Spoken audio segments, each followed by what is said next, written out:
The struggle is so real right now. Kurt thinks I'm dead. He's like messaging me saying, "Are you alive?" Yes, I'm alive, but I'm busy recording. Alright, I've had a lot of requests for this kind of video, and I thought, what better time to make it than now when I'm crippled and confined to my apartment.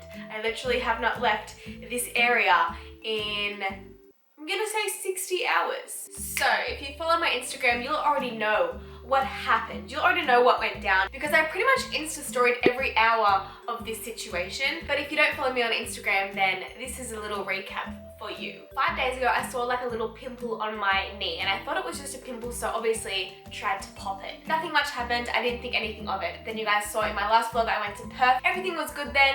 My knee hurt a little bit, but honestly, I didn't even think of it. And then when I got home that night, my knee was throbbing. I woke up the next morning and it had begun. Pretty much there was like a little hole in my knee because I had tried to like pop this whitehead, which I thought was a whitehead, which turned out not to be a whitehead, let me tell you. So we figured out that I had a spider bite on my knee, but that wasn't the problem. The problem was that I infected it.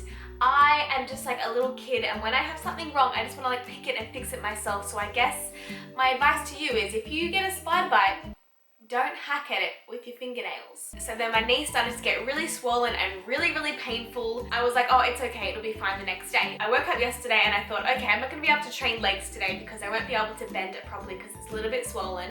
And then I was like, oh, it's fine, I'll do like abs and upper body. It's all good, I'll stick to my schedule. Like every morning I wake up, I go into my office and I write down my schedule hour by hour in my diary. I know, like I'm a freak, I just love it. I plan to do like an upper body session, and then literally as each 15 minutes would pass, my situation, my knee would get progressively worse.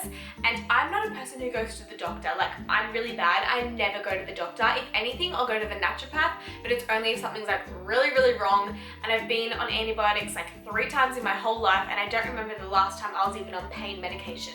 Like years ago, I fell down the stairs and I slipped a disc in my back, and at the hospital they asked what pain medication I took at home, and I was like, oh my gosh, I literally forgot that pain medication even existed. So yesterday I was in loads of pain, so I decided to go to the doctor. He looked at it and he was like, well, you have a really bad infection, which right now, by the way, I have it straight up with an ice pack on. I put tights on. I don't know why. It was dumb. I'll show you the actual situation in a second, but I can't actually bend my knee right now, so I'm sort of confined to like this bed situation. Yes, he was just like a general practitioner and like didn't really tell me anything. He actually spoke like once. He said like, hi, how are you, what's wrong, and then just passed me a script. Anyway, he gave me 7 days of antibiotics, which is so annoying because I have a very sensitive gut, and I feel like I just got my gut to a place where it's good at digesting things, and I felt so healthy and my body was responding so well. My diet was on point and I was training like I've never trained before. Like I was loving the gym, loving my sessions. Everything was smooth sailing, and even the night before this happened, I said to Kurt, I was like, touch wood, like everything is going so well right now that something bad has to happen. And he was like, don't say that, don't say that. Next minute, woke up with a spider bite on my knee. Like, who does that happen to? Me. I always get loads of questions of people saying, do you train when you're sick? Like, how do you train if you're injured? What do you do when you're unwell? So I thought I'm going to talk about that right now. Number 1, because I'm so bored at home by myself. Number 2, I feel like it's hashtag irrelevant. Back in the day, years ago, when I was like in the whole if it fits your macros bodybuilding stage, I'm not ripping on you. I shouldn't say it like that because it looks like I'm like making fun of you. I'm not. It didn't work for me, and yeah, it didn't work for me. So when I was in that phase, shall we call it, I put a lot of pressure on myself, and I wrote up like a split. You know, when it's like you say Monday legs, Tuesday arms, whatever. So I had a set split, and I felt really guilty if I didn't do that set split, or if I missed a day, or if I was sick, or if I couldn't make it to the gym. I would feel really guilty, and I would feel like a failure. And I would also get a bit of anxiety because I thought that I would be so far away from my goals, and I would gain weight, and I would gain my cellulite back, and my skin would break out, because at this point I had just started my health and fitness lifestyle to cure my skin, cure my hormones, get rid of lots of my cellulite because my body holds a lot of cellulite. So every now and then I would get sick, and my mum would say, Sarah, just stay at home, let your body relax, let your body recover. And I was like, Mum, do you even lift? Like, do you even gym? You don't know. You don't understand the fitness life. I have to go and train. If there's one thing that I've learned in life, it's listen to your mama. So off I would go to the gym to like sweat out the toxins, be in denial, and pretty much tell myself I wasn't sick. I just thought I was being a baby, but no. When you have a temperature, when you have a virus, when you have a bug, you have a bug. You're not being a baby, you are sick. So I would try to train through my sickness, and I always found that the day after I felt so much better, and I was like, aha, I found the hack to life, just train through your sickness. But then the day after that, I would be like 10 times worse and my body would be so run down, and then it would end up taking like 2 weeks to get over this sickness. Fast forward a few years, I feel like the last 2 years, especially this year, I have such a sense of balance and maintenance. Like, I live this healthy lifestyle in a way that I can do it forever. But obviously, like a lot of us, I do have certain body goals that I like to achieve. But this year, I tried something different. I've tried to really relax and listen to my body completely. Like for the last 2 years, I've listened to my body in terms of food, but really in terms of exercise and daily activity. Listen to your body 100%, and I swear you will recover quicker and you'll actually reach your goals a lot quicker than you thought. The last time I was sick was like a month ago. I went to Bali and I got Bali belly, which meant I was sick for like 5 days. And for those whole 5 days, I literally laid out on the couch and watched Netflix. Look, I want to be completely honest. I wasn't sitting there all peachy and happy thinking like, I'm listening to my body, like recover, chill out.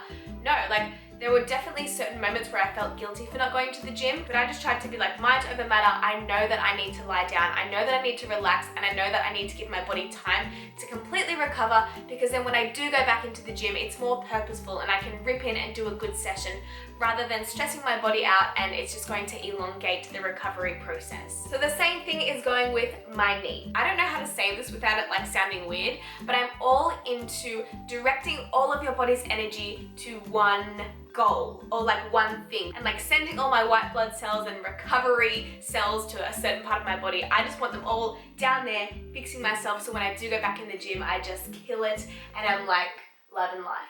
I suppose my condensed answer to you is totally listen to your body, and everybody is different. If you want to go to the gym, then go to the gym. But for me, that just elongates the recovery process, and I would rather just suck it up, be at home for 5 days, watch some Netflix. I'm like a vegetable stuck on the bed. I'm so bored. And like everyone is messaging me being like, are you dead? Are you dead?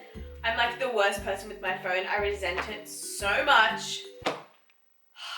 Oh my gosh, speaking of, one of the most important aspects of being sick and being confined to your apartment is your diet. Okay, again, I feel like there's a balance between being honest and giving advice, because there are things that you should do and ways that you should feel to get through this tough time.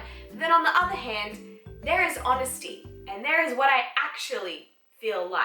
Technically, I don't feel guilty for having a big appetite, and I don't feel guilty for having huge portions, because I'm a very active human, so I'm burning it off, and I feel like that's why I'm always hungry, because I'm always moving. I'm like riding dot up to the shops, I'm training, I'm walking with my friends, I'm just very active. However, when things like this happens, I'm obviously not moving around, I can't ride my bike, I can't go to the gym, I can't go on walks, I'm literally just lying down all day. Even though I'm not moving, expending energy, and like burning as much calories, I actually hate that word calories, but I had to use it. I still have a big appetite, like I'm used to eating a certain amount of food a day. That's definitely one thing that I struggle with. Like I love to eat, but also sitting at home, like you are next to the kitchen all day. Like I can see the fruit and nut mix cupboard every second of the day. That is very, very hard to control myself. And my thing is like I can eat it all day, like literally not stop, and I only feel sick once I've stopped eating it for 5 minutes.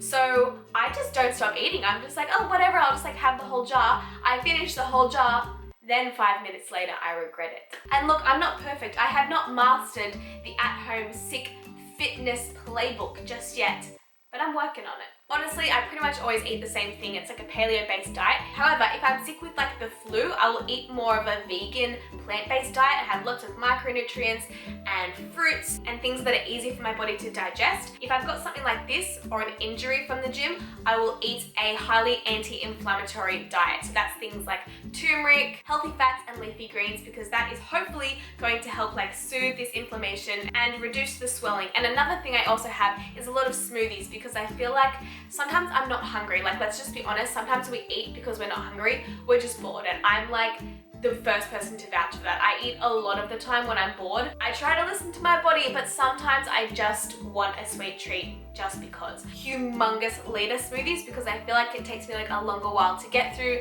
and then I'm also getting my water in because I'm also really bad at drinking enough water when I'm at home, and I feel like sometimes your body gets confused whether it's dehydrated or hungry. Before you eat a meal, maybe try to have some water and make sure that you're not actually thirsty rather than hungry. But at the same time, don't feel guilty for eating. Like, you're a human, you still need to eat. But just don't make eating your only source of fun. Because sometimes that's what I do. I need to think of something else to do. I need to like call Tegan and tell her to come over and play snakes and ladders or something with me. Anyway, if you've made it this far into this video, props to you, because I've been sitting here for a very long time talking. I'm just so bored, I don't want to turn off the camera. It means I'm alone again.